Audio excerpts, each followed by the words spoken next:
que se acresça o tempo de liderança, por favor. Senhor presidente, nossas convidadas, gostaria de saudar todas, inclusive as que eu divirjo, a juíza Noêmia, a Marta Seiler, a Marilene Teixeira, a Joana Mustafa e a Zélia Luiza Pedorná. Eu, em particular, eu tenho lido, inclusive, a nota técnica do IPEA e tenho me baseado muito na fala das nossas economistas da mesa, tanto a Marilene quanto a Joana, nas minhas exposições. Tenho falado sobre isso e também fiquei muito surpresa da abordagem dada pela nossa juíza, que foi também dar aspectos da formalidade constitucional e desconstruir ela. Foi muito importante. Primeiro, nos lembrando da máxima que nós, mulheres, quando a gente foi à rua, quando uma tentativa de sair realmente da esfera privada e levar nossos problemas para a esfera pública, que nós nunca quisemos ocupar o papel do homem no sentido de sermos biologicamente ou sermos emocionalmente iguais. O que sempre foi o mote do movimento de mulheres é diferentes, mas não desiguais. Ou seja, as nossas diferenças, elas não podem significar, para o nosso ponto de vista, desigualdades. Portanto, foi muito didática aquela apresentaçãozinha do banco, porque eu sou professora universitária e a gente vê quanto é didático mesmo, porque é a vida como ela é, objetivamente. Eu gostaria aqui de dizer que não é uma coisa surpreendente, embora seja pavoroso, você usou a expressão, Joana, reforma perversa nos seus artigos, na Carta Capital, a economista Marilene também faz essa dura crítica, mas, ao mesmo tempo, a gente sabe que essa perversidade ela não é apenas uma questão ocasional. Ela vem, primeiro, por um governo golpista que já começa dando um golpe numa presidente da República, a primeira mulher eleita presidente da República. Depois se estende pelo fato de que, tomado o poder por um golpe parlamentar, exclui as mulheres de todas as grandes e as primeiras instâncias de poder. Hoje, a doutora Zélia está aqui representando a Secretaria da Previdência. Por quê? Porque o Ministério da Previdência foi incorporado ao Ministério da Fazenda. Ou seja, uma visão absolutamente financista, fiscalista da reforma da Previdência. É uma visão clara que começa logo com a estruturação do poder. Depois acabou com esse negócio de mulher ser ministra. Para que isso, né? Como diz o próprio presidente da República, exatamente as suas palavras, ele diz o seguinte: no dia 8 de março, homenageando as mulheres, se a sociedade vai bem, quando os filhos crescem, é porque tiveram uma adequada educação e formação em suas casas. E, seguramente, isso quem faz não é o homem, isso quem faz é a mulher. Ou seja, se tiver tudo errado, a culpa é nossa.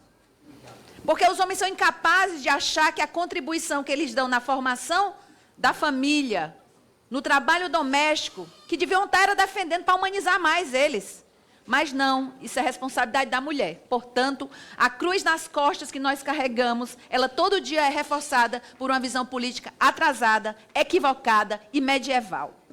Uma outra coisa que é bom a gente colocar de forma clara, quando ele diz o seguinte: quando ele diz que a mulher, ela participa ativamente da sociedade. Ou seja, ela tem uma obrigação importantíssima, e ela deve ter pensado em primeiro grau por isso, porque ela tem obrigação de cuidar da casa, de cuidar dos filhos e de fazer supermercado. E, portanto, auferir o preço para saber se a economia vai bem ou não vai. E aí eu digo aqui para as nossas duas economistas, que sei que você é, inclusive, pós-graduada em economia. Doutora Marilene, não conheço, mas sei também que é economista de formação, professora universitária, certamente doutora. Eu fico pensando como é que vocês leem um negócio desse. Ou seja, não precisa se formar. Basta ir para o supermercado todo dia fazer compra para o marido. Ou seja, está tudo resolvido. Vocês vão entender de números perfeitamente, do jeito que vocês falam agora. Essa visão é inacreditável, mas não pode ser uma coisa surpreendente para nós. É surpreendente porque é grotesco.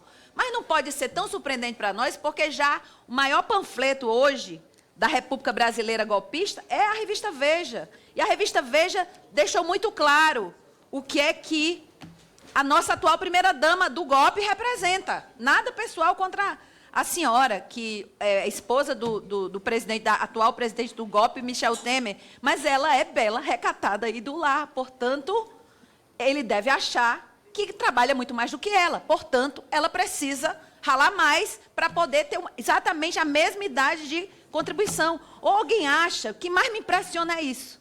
Eu não vejo aqui, deputados, inclusive, são preparados, eu não vejo o reconhecimento de que tudo que nós temos aí foi uma construção histórica. Isso daí não foi uma formalidade. A doutora Juíza me falou muito bem uma coisa muito interessante que eu até estou aqui fiz esse destaque. A diferenciação no campo previdenciário foi adotada para compensar o fato de nós assumirmos a maior parte das tarefas domésticas e do cuidado dos filhos, em razão da persistente desigualdade de gênero. E diz mais, encarar a Previdência brasileira como típico seguro privado, sem que preceitos fundamentais estejam sendo descumpridos, porque estão, é você ver apenas a formalidade constitucional e você não entrar na vida real. Nós, que somos eleitos pelo voto popular, não temos o direito de fazer uma interpretação formal. Não temos o direito. Nós não temos o direito, sob pena de nós vamos criar no Brasil, e isso é muito importante que seja dito, porque nós estamos falando especificamente das mulheres, que são talvez as das mais prejudicadas. Quando vai para as mulheres rurais, isso triplica. Aí vai para as negras e assim vai a sucessão de problemas que estão sendo criados. É impressionante que as pessoas não entendem que quando se fala em aposentadoria ou de previdência diferenciada, ou especial, seja o que for, isso foram anos e anos e anos de luta, de debate, de gente que estudou, de gente que morreu por isso, de gente que parece que é uma coisa que simplesmente está só no papel, a vida não respondeu, e as pessoas estão resolvendo mudar. Porque querem, na verdade, o que está por trás disso é entregar a previdência pública no Brasil para os bancos e para a iniciativa privada. É só isso que está, porque o preço do golpe foi esse. O preço do golpe foi o desmonte do Estado brasileiro para o chamado Estado mínimo.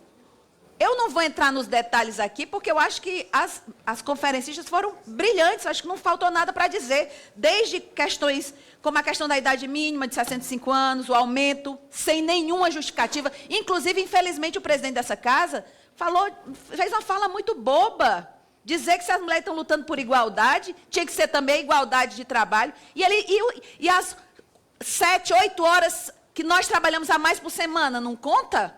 Porque não é trabalho, não é esfera pública, muitas vezes é porque é esfera privada, é dentro de casa, não conta. Nós queremos igualdade, mas queremos igualdade nas nossas diferenças. E na forma, porque se uma coisa, é a mesma visão que muita gente tem, equivocada e, às vezes, ignorante, no sentido da ausência de conhecimento mesmo, da história das cotas.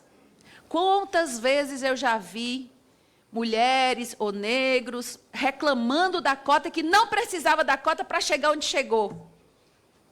A gente só pode lamentar essa compreensão.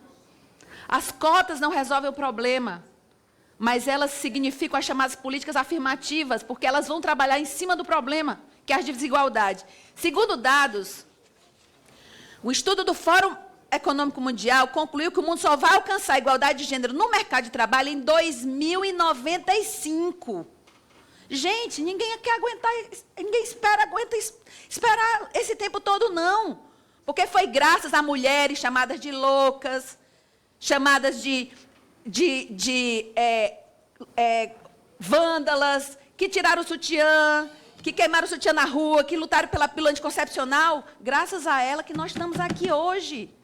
Também faz parte dessa construção histórica. A gente tem que respeitar essas mulheres que chamaram de bruxas, que na Idade Média, 1796, Olympe de Gouges, mais 400 mulheres, foram guilhotinadas na França. Por quê? Foram acusadas de quê? De ter o pensamento de homem. E é por causa delas que nós estamos aqui hoje. E talvez escapando da violência, porque muitas de nós hoje, a cada 2 minutos no Brasil, uma mulher é vítima de violência. E isso daí o que o governo está fazendo é um preço? Não, um benefício que ele não está dando por isso? Por ainda termos esse grau de desigualdade? Uma mulher espancada hoje, ela às vezes não vai no trabalho. Por causa disso, ela perde o emprego. E a descontinuidade do trabalho? Quando é que ela vai chegar aos 25 anos de contribuição? 65 anos de idade com esse tipo de coisa? Espancada dentro de casa, pelo marido. Às vezes está fazendo trabalho doméstico. E isso daí, esse tipo de regra, sem diferenciação, para trabalhador urbano, rural, mulher, homem, de todo jeito, é fazer justiça fiscal, é fazer justiça previdenciária. É lamentável essa visão reducionista de que a previdência é só para quem contribui. Nós estamos quebrando o princípio ideológico, filosófico do que significa uma previdência e um sistema de seguridade social. Com relação à questão específica do BPC, em primeiro lugar, é um absurdo se estar tratando de assistência social na previdência. Começa logo por aí. Porque uma coisa é uma coisa, outra coisa é outra coisa. Ou seja, a previdência social não é assistência social. E eles aproveitam esse momento para tornar o BPC mais inatingível ainda. Quando ele aumenta para 70 anos e ele redimensiona até mesmo o grau de deficiência que ele vai querer determinar, leve, moderada, etc. e tal. Gente, é perverso. É perverso porque, ao contrário disso, a gente tinha que estar discutindo aqui é como vamos equilibrar a previdência social a partir de um sistema que seja, acima de tudo, intergeracional, ou seja, a solidariedade entre gerações, é o contrário do que está sendo feito. Segundo, generoso no sentido de que ele contempla principalmente as pessoas mais desassistidas, as pessoas que precisam mais. E daí ele precisava estar sendo ajustado, era para isso, cada vez mais. Porque a juventude acha que vai contribuir, nós vamos criar o maior rombo da Previdência a partir dessa reforma. Porque as pessoas não vão contribuir, primeiro, porque não vão ter acesso, e segundo, a juventude, que costuma sempre, a juventude é solidária em sentido das gerações que estão vindo, não vai mais contribuir porque não vai ter acesso. Aí sim, nós vamos ter um problema grave na Previdência Pública no Brasil. Portanto, inclusive eu fiz um pedido aqui ao presidente, que foi acatado, ao presidente, não, ao relator, porque queriam discutir o dia da vinda da discussão específica da Seguridade Social, da Previdência, dessa reforma em relação à vida das mulheres, queriam restringir, assim, queriam colocar junto a questão da pensão, das pensões.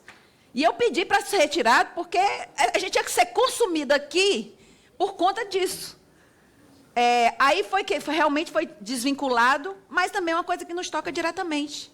Por quê? Aquilo que muito bem falou a deputada Jandira, que falou muito bem, por sinal, fazendo esse resgate histórico da nossa luta, que, na verdade, né, muitas vezes a mulher, como também vai acontecer agora no campo, a mulher antes no campo, ela era vista assim como mera colaboradora da roça, me ajuda na roça. Quando chegava em casa, ninguém ajudava ela em casa, mas ela estava na roça ajudando o marido.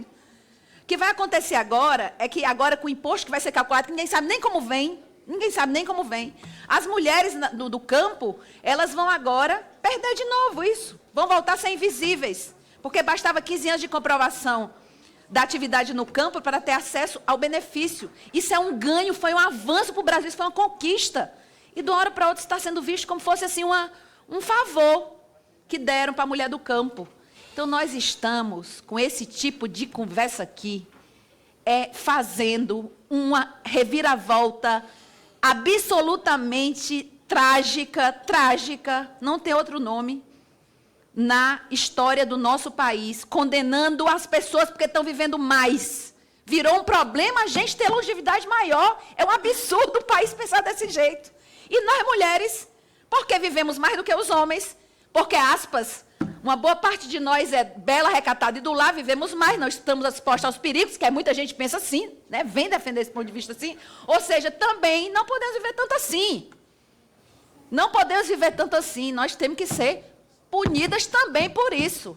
Já basta toda a carga que nós carregamos e ainda vamos ser punidas porque, às vezes, infartamos depois do que os companheiros.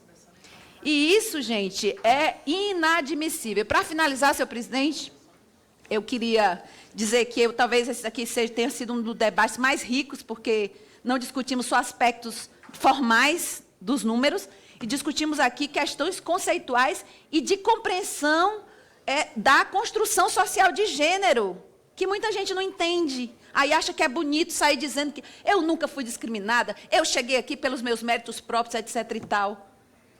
Só que não acontece assim, não é desse jeito, o processo não é esse. e as mulheres que o digam. Muito obrigada, senhor presidente. Muito obrigado, deputada Luiziane Lins. Com a palavra, o deputado Ivan Valente. Na sequência, o deputado Pepe